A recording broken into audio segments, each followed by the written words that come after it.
నమ్మక ద్రోహం చేస్తున్నారని ప్రజాశాంతి పార్టీ అధ్యక్షుడు కేఏ పాల్ విమర్శించారు. బీజేపీ పార్టీ అధికారంలోకి వస్తే 2 నెలల తర్వాత ఈ దేశం సర్వనాశనం అవుతుందని, అందుకే ఎంపీగా పోటీ చేస్తున్నానని చెప్పారు. మోడీ ప్రభుత్వం నెలకి 1,00,000 కోట్లు అప్పు చేస్తుందని, హిందూ, ముస్లిం, క్రిస్టియన్లు కలిసి ఉండాలంటే మోడీ తొత్తులైన వైసీపీ, టీడీపీ, జనసేన పార్టీలను చిత్తగా ఓడించాలన్నారు. జగన్ ప్రభుత్వంలో పనిచేస్తున్న వాలంటీర్లకు 5,000 ఇస్తున్న జగన్ ఎన్నికల తర్వాత 5 రూపాయలు కూడా ఇవ్వరన్నారు కేఏ పాల్. ఎవరు చేయగలరు? అప్పులు ఎవరు తీర్చగలరు? కంపెనీలు ఎవరు తేగలరు? ఉద్యోగాలు ఎవరు ఇవ్వగలరు? ఉచిత విద్య, వైద్యం ఎవరు చేయగలరు?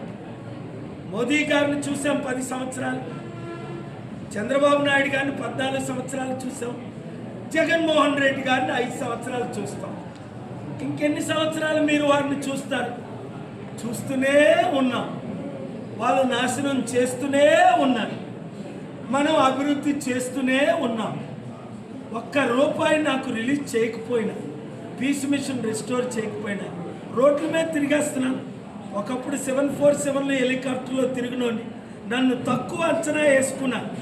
ఇంత మహానుభావుడు, ప్రపంచ శాంతి దూత రోడ్ల మీద తిరుగుతాడా? రే అంబేద్కరే కాళ్ళతో మంత్రి పదవులు కన్నేసి బయటకు వచ్చేసాడే, గాంధీయే ప్రాణం పెట్టాడే, పూలే ప్రజల కొరకు ఎంతో త్యాగం చేశాడే, యేసు ప్రభు దేవుడిగా ఉండి ఒక మానవుడిగా పుట్టి అందరి కొరకు ప్రాణం పెట్టాడే. ఇస్తున్నాను మోదీ లేదా చిత్తుగా వైసీపీ, టీడీపీ, జనసేన మోదీ తొత్తుల్ని ఓడిద్దాం, ప్రజాశాంతి పార్టీని గెలిపిద్దాం.